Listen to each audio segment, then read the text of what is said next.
Hey, what's up? Andrew Kramer here with VideoCopilot.net, and welcome to another very exciting tutorial with a very exciting and familiar introduction. Now, today we're going to be taking a look at creating a cool title treatment like this.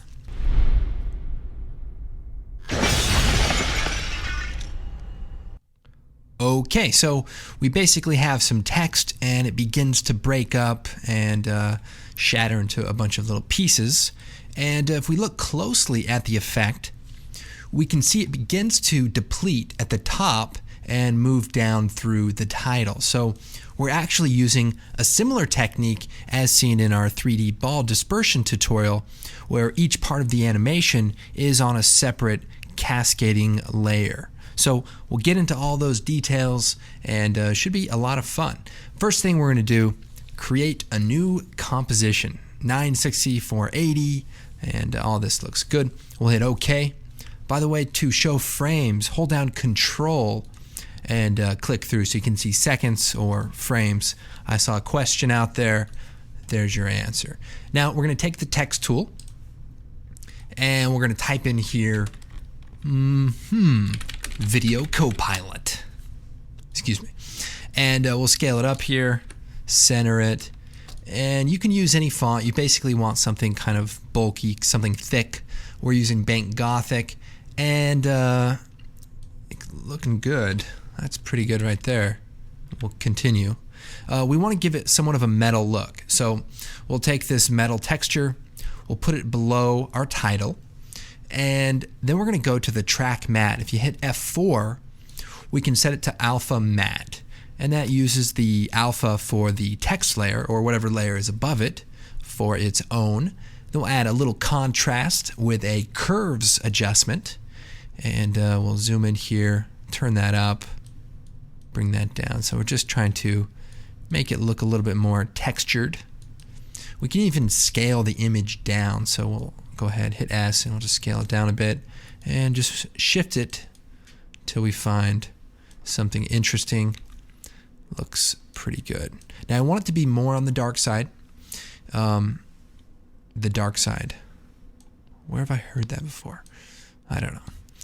We'll go ahead, make it blue by just turning up the blue channel just a little bit there. Okay, perfect. Then we'll duplicate our text, Control D. Turn that one on. We'll make it black. So if we select it, just click black. Then we'll choose, let's see, we'll come over to the effects. Oh, we're going to look for the bevel alpha. Look, it's already typed in. Here is a secret, is when I create the tutorials, I usually run through like the first minute or two so it seems official, and then the quality depletes rather quickly at that point. So a little bit of information there. So we'll bring out the bevel alpha, drop that on the text. We're going to put the light angle at the top, and we'll turn up the intensity a little bit, and then we'll duplicate the layer, or actually we'll set it to add so that it blends with our background, and then we'll duplicate it, Control D, and we'll flip the angle and bring the thickness down, so it's just a little bit of counter shading, maybe bring the intensity down a touch, something like that.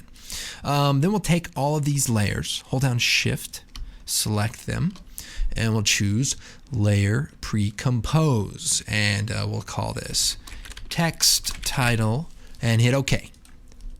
Now, to achieve the shattering effect, we're going to be using a plugin called Pixel Poly, and we've used it a couple of times before, and it's a pretty cool plugin. We'll drop that onto our title, and it sort of shatters everything into a bunch of pieces.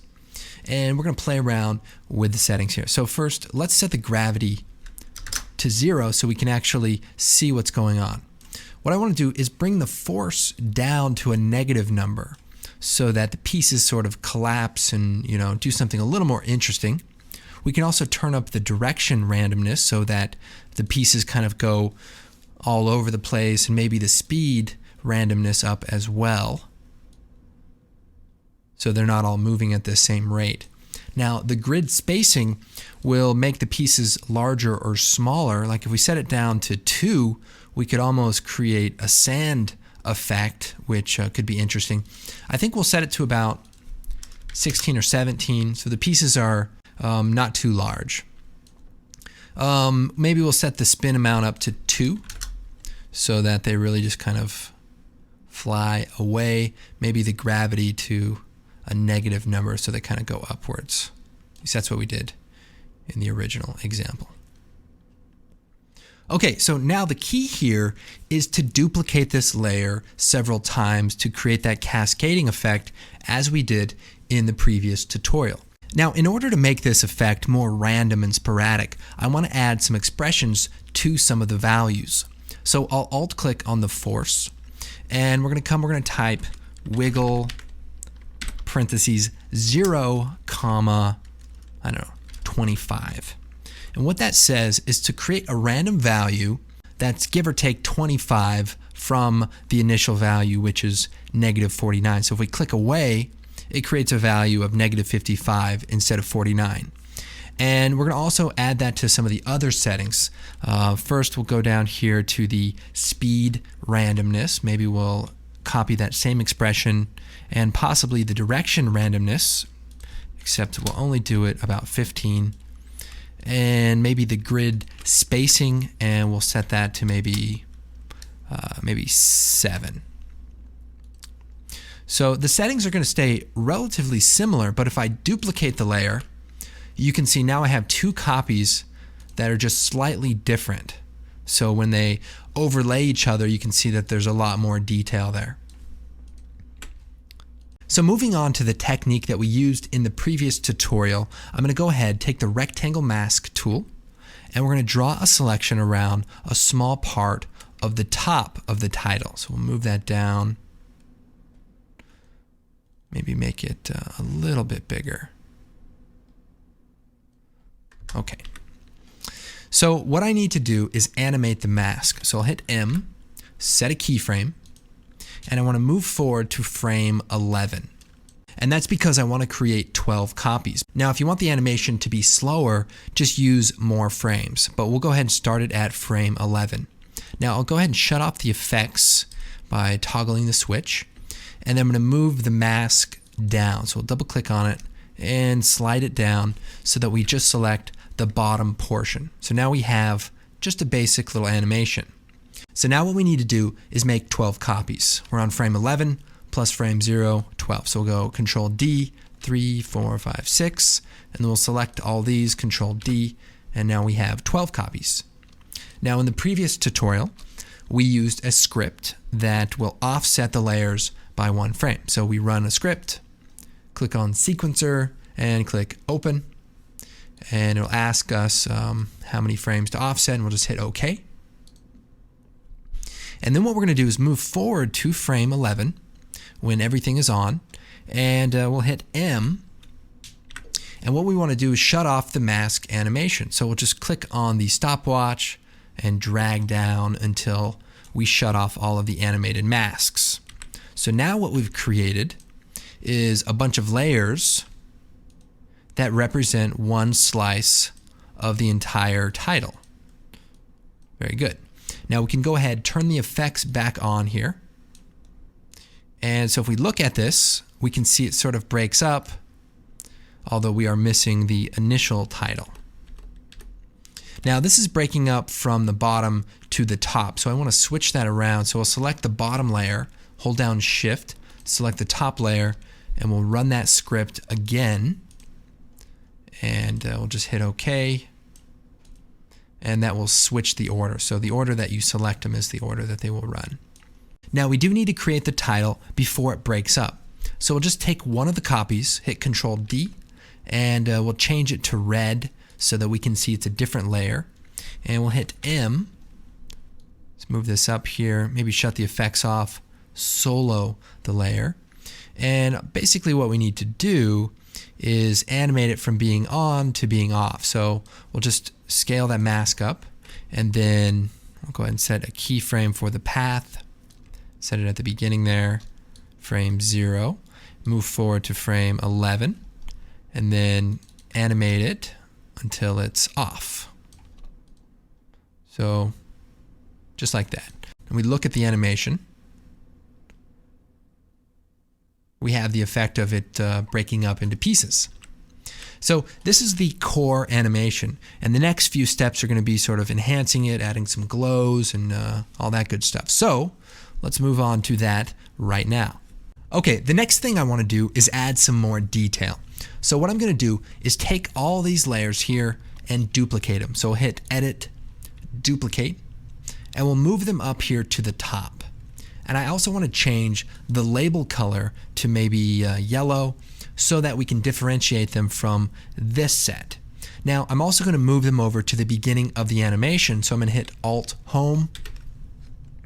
And what I want to do is give it a different animation or a different look than the other layers beneath it. So first I'll just take one of the layers, solo it, and hide the mask, and we're just going to look at this layer by itself. I'm going to add a blur effect, blur, fast blur, and we're going to animate it. So we'll set a keyframe at frame 0, and we'll also set it to be vertical and repeat edge pixels. And we'll move forward to about frame 15 or so, and we'll set the blurriness up to about 100. So what we're doing is gradually blurring the layers vertically as the animation goes on. Now I also want to select the first keyframe and hit F9 so it's a little smoother going out. Now I want to copy this effect to all my other yellow layers, so I'll hit E, select the fast blur, choose Edit, Copy, select other layers in the yellow group and choose Edit, Paste. So now the layers have that blur. So now I want to offset them again, so I'll select the bottom layer, hold down Shift, select the top layer, we'll choose File, Script, Run Script, and we'll run the sequencer script again and offset by 1 frame. We'll unsolo the layer, and we just need to slide it back over so it lines up with the original animation. And so now we have a little bit of blur going on there, and it just looks a little bit more intricate. I think I may even change the transfer mode to add, and that'll just make it a little brighter. I might even take the other layers and also set those to add so that the animation is nice and bright as it breaks off. All right, we'll go ahead and preview it.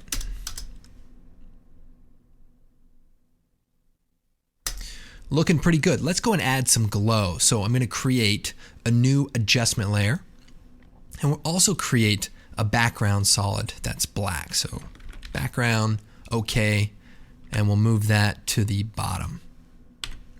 Now we'll take this top layer and we'll choose Effect, Stylize, Glow. Now this is going to help hide that sharp line that we're seeing from where the layers break from one to the other.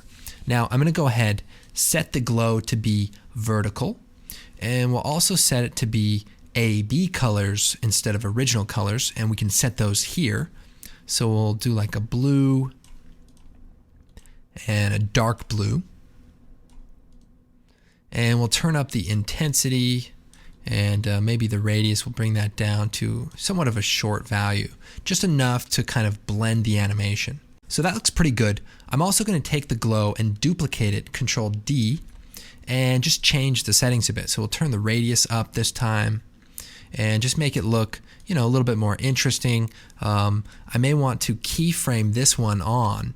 So we'll go ahead, set the intensity down to maybe 1, set a keyframe, and then move forward to the animation after it's done going through, and then set it up to maybe about 4.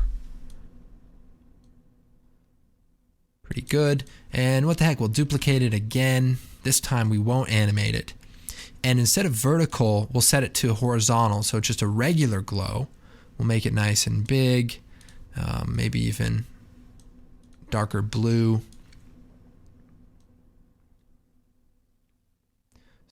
All right, so that's looking pretty good. Let's take our entire title, so comp 5, and drop it into a new comp. And I'll just show you a few of the things that I did, maybe add some camera shake. By the way, to make the title look a little more 3D, what I did is I took the bottom copy, the red copy, I just duplicated it, and then the first copy just got scaled down a little bit, and then we add some contrast. I mean, just simple little things like that, just to give it a little bit of depth. Yeah, so we'll go back here. So we'll unsolo those. And now I want to go ahead and add some camera shake. Now I have a preset called After Shake where you can get on the website, but I'll just show you a quick way.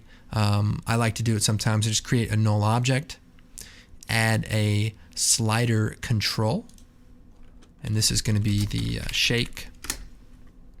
Then I'll hit P, bring up the position, alt-click on it, type wiggle, parentheses 7 or 8, comma, and then we pick whip that value. And then end parentheses there, so just like that, click away. And what we're going to do is turn the value up as it starts to break up. So we'll set a keyframe right before, and then maybe we'll set it to 40, and then turn it down to maybe 10. So it starts shaking and then kind of goes away. Yeah, that looks good. So then we'll parent it to that null. And we also want to turn on the motion blur. So we'll click on motion blur also for the comp. So when it begins shaking, it'll have a little bit of motion blur there. And finally, just maybe we'll add a quick box blur as the pieces kind of fade away. So we'll turn that on and just turn this up to a lot, maybe 40 or so like that. And that way it just kind of depletes away. I mean, that was just something I did. You don't have to do it, or you could do something else.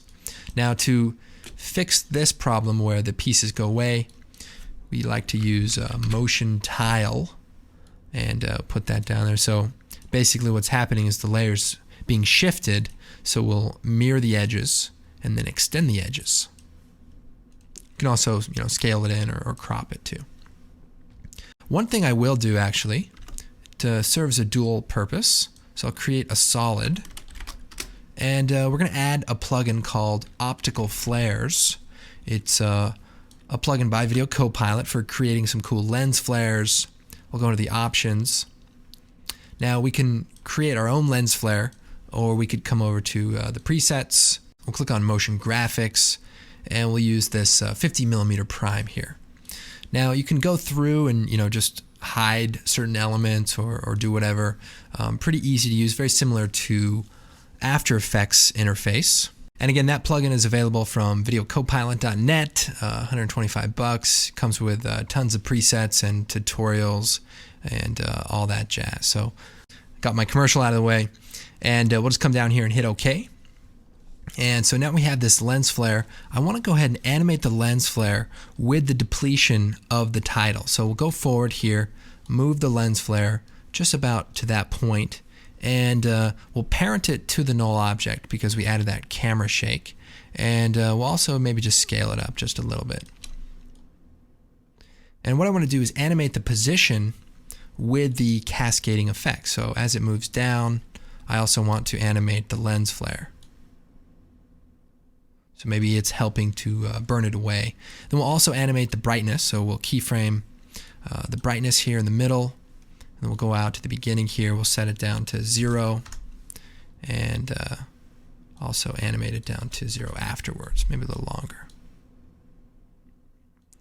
And another thing we can do is maybe brighten it up at that midpoint. I like to add some contrast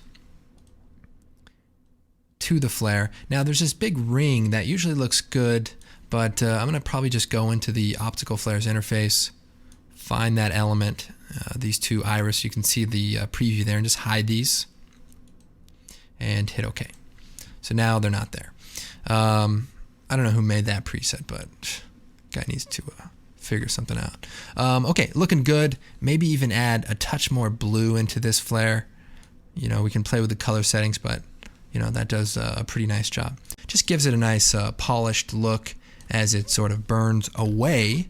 And we come to the end of the tutorial every time, and I have no idea what we should be talking about because we're pretty much done. But anyway, I hope you guys enjoyed this tutorial. Be sure to check out the website, tons of tutorials. We have the forum and, of course, the blog. A lot of cool information there. We've got the blog show coming back a little bit more. I'm Andrew Kramer, and we'll see you next time.